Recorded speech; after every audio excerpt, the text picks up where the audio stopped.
the only person you can be fully honest with and show your true self is someone who's also struggling with addiction. So, Morgan, you in your past life gave hmm someone drugs and they overdosed, and you were charged in that death. hmm Do you believe that drug dealers or the people who give people drugs should be charged for the resulting actions or the resulting harm or the resulting death? I mean, that's the common conception, right? If we just arrest enough drug dealers, then there won't be addiction. But there's just always someone to replace them because, like, in my own addiction, I wanted drugs and I was going to seek them out no matter what. And as long as I'm willing to spend all my money on drugs, somebody's going to step in to sell them to me. And you have a relationship with the mother of the man who died, the mother who's, was a good friend of yours who you gave drugs to who ended up dying. I mean, yeah, she texted me this morning. We were talking this morning because he was one of my best friends. So, we spent years together because we were both addicted. And the thing is, when you're in addiction, you kind of have to lie about it. Yeah. It's not like I can go to my boss and be like, oh, I'm actually addicted to heroin because I'm going to get fired.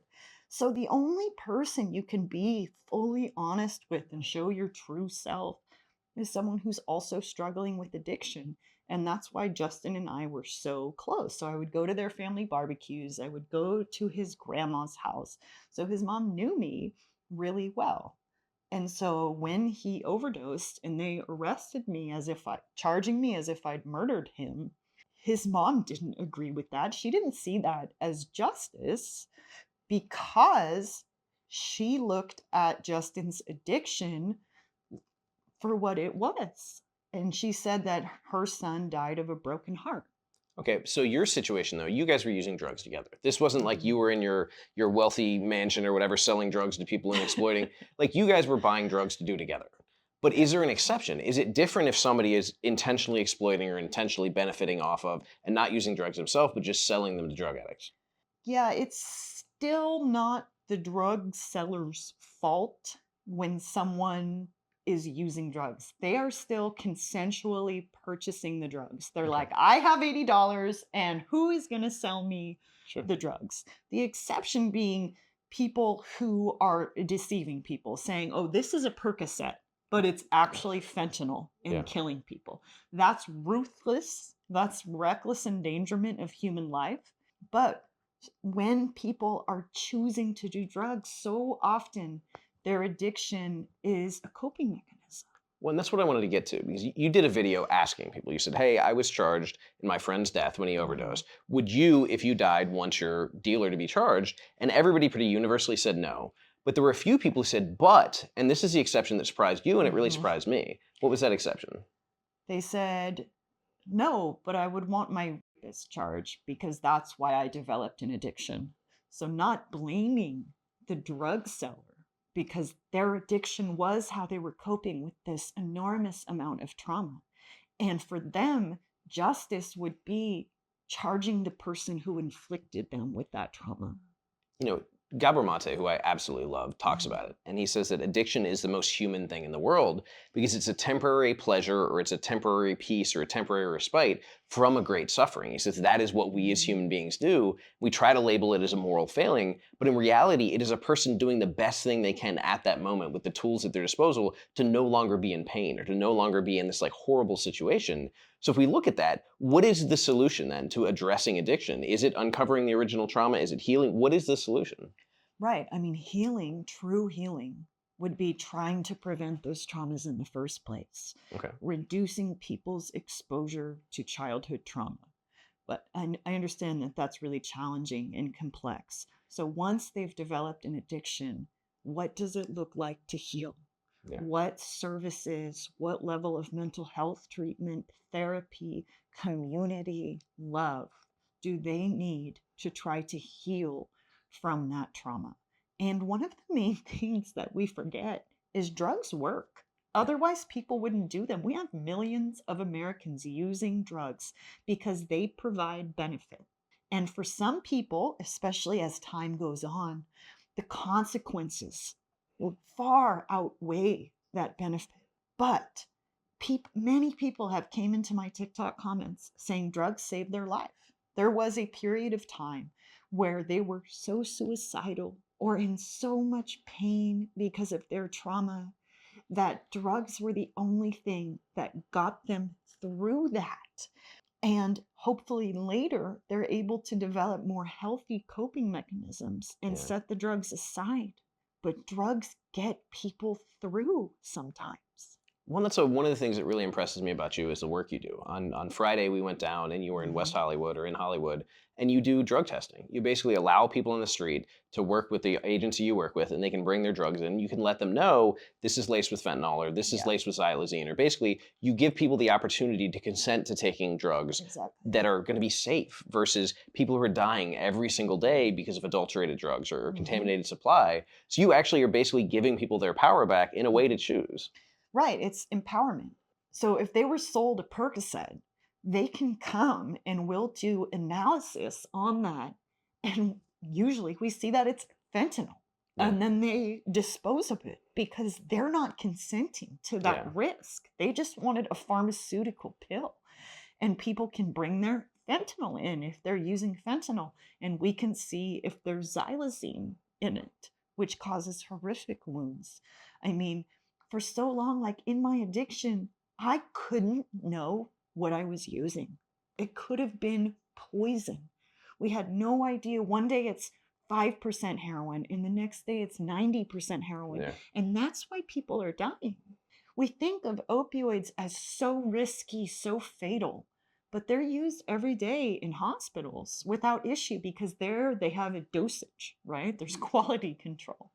And so, I mean, drug checking is obviously not a perfect solution, but it at least gives people that empowerment to make a choice to protect their own health. Yeah, it's so interesting that your response is just harm reduction. You're not trying to stop people. You're not trying to punish people because you recognize that if I punish you and you're experiencing Mhm. trauma, that doesn't take the trauma away. I can't punish away trauma or addiction or mental illness. But what we can do is keep people safe and alive long Mhm. enough to get them to the point. And especially with what we're doing with harm reduction, these are usually people who have suffered greatly. They've been in and out of jail. Their family may have disowned them for their addiction. And then they start to internalize that, where Yeah. they think of themselves as, pieces of crap, worthless, unlovable. And then for us to show just unconditional kindness to these Yeah. people, that can really make it click in their mind where, they are worthy. They Mhm. can get better. And so we just try to create community, just Mhm. absolutely shame free. I'm not saying, you're bad. You need to stop using drugs right now. We're saying, hi, how are you today? Yeah. What do you need? Well, and that was the biggest thing I noticed is I watched you interview people, and there were some people who were living down there, some people who were unhoused, some people who Mhm. were one guy was grinder hopping. Uh, but what I saw was a respect that you treated them with, and their response to that. They were willing to answer your questions. They were Mhm. happy to talk to you. They understood that you understood their perspective. Like it was a really amazing thing to see them be validated in that place. And I don't know how often they get that in the rest of their lives. Exactly. It's so rare. You can just kind of see people's eyes light up when they finally are able to get that connection and feel empathy. And we know that people who access harm reduction services like that, even though we never say you need to quit doing drugs now, you must go to treatment, their likelihood of engaging with treatment and finding recovery increases exponentially just because they are getting that community and connection. There's an app that's designed to help people like manage their drinking that actually has the same Mhm. thing. I remember talking to the designers. They say our goal is to get people to stop drinking, but we're never going to tell people when should stop drinking. We want to give them tools. So what we're going to do is we're going to let them put in the data. They're going to see how much they're drinking. They're going to get to comment about what the effect on their lives, and then Mhm. we're giving them little tips and tricks. And hey, if they want to keep drinking the same, that's fine. If they want to Right. reduce a little bit, that's fine. But what we see is when we give people that opportunity and that kind of non-judgmental, objective view, all of a sudden they're like, hey, maybe I don't want to do this. It Mhm. comes from them rather than coming externally. And it sounds like that's the same thing you're doing. Yeah, and especially like teaching people that they have the power over their own health Mhm. and that they can make decisions. People often will think that people addicted to drugs are like zombies, are just totally controlled by the drugs. But Mhm. when we give people an option to like know what's in their drugs, all of the sudden they are making very conscious choices. They're saying, I'm not going to use that, which shows that they still have autonomy and can make choices within their addiction. I mean, their choices might be constrained, and that's just a level of empowerment that they'll start to think, no, you know what? I still have control over my life. I can still make choices. And I think that really starts to change the narrative on what it means to be addicted. So I met somebody yesterday who had said something where he had two lines that I thought were relevant. He said, first, he said, none of us can help being a victim in the first place, but we can choose to remain a victim or we can choose to stop being a victim. And he also said, as we do that, the people who remain victims, they're the ones who hurt people. If we continue to allow ourselves to be a victim and not change and not heal, we're Mhm, just spreading that pain around. We're just hurting the mhm, people around us. He said, those of us who refuse to continue to be a victim and we heal, we are inevitably the ones who are, kind of creating kindness or helping heal other people or showing up for other people, because having been through that hell and no longer being constrained by it or no longer being defined by it, we're then driven to try to help other people. And that's what I see with you. I mean, you're going for a PhD in public policy, you're working in drug prevention, you're doing all this work about how can I help someone else not suffer the way that I did? How can I help someone else not lose their life the way Justin did? mhm. Like, you are working to heal the harm that you have previously experienced or done in the world. Yeah, I mean, my PhD is in global health, but Okay. specifically overdose prevention, Mhm. like dedicating my whole life to that because, the alternative was just like this learned helplessness. Mhm. Like, I am the way I am, and I'm never going to change, and I'm just going to, keep on this path. And this overdose crisis is a tragedy, and no one can affect it. If you never try to do something, you'll never do it. Yeah. Pretty simple. And so, if we convince people that they are powerless, they're never going to try, and then they're Mhm. never going to achieve it. So I believe, and it might be naive and narcissistic of me, that I can make a difference in the world. And that if I dedicate my life to overdose prevention and studying all these different public health interventions and doing the drug checking and doing the harm reduction, that I am making a difference in this world. I am saving at least someone's life. And for Justin and for his mother and the memory of that. I mean, isn't this what they would want more than anything? Is it for someone else to not have to suffer in that same way? Exactly. I mean, we can wait for harm to occur and find someone to punish for it, or we can prevent that harm in the first place. And I don't want to bury any more of my friends. I've Yeah. lost so many people.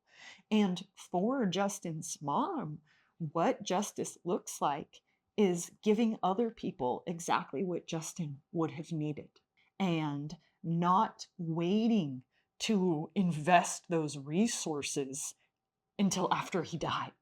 Yeah. He needed so much, and she just saw him be arrested, cycled in and out of jail, Mhm. treated like a criminal while he lived. And then once he died, he became a victim for the first time in his life. And that really frustrates her. And she was also so frustrated that as a parent, there were no resources available to her. There was no guide on how to handle her children's addiction. And there was actually a lot of misinformation, like Mm. tough love. And she regrets it so deeply right now that she tried to implement tough love, because love is not tough. Love is kind. And that's it. She just wants to see less suffering in the world for all the other parents who are suffering watching their children suffer from drug addiction. I really feel like that's what the world is divided into. Those people who want punishment and those people who want Mhm. healing. And the punishment part is people who are in pain who can't yet get through it. So what they want is they want somebody else to trap in that pain with them. Like, I'm hurting, so I want you to hurt too. I'm hurting, so I want you to hurt. I want you to feel bad. I want you to suffer. I want you to. And it's so unfortunate because what I found is that people who do that are in their own prison and they're not free and they're not happy and they're not okay.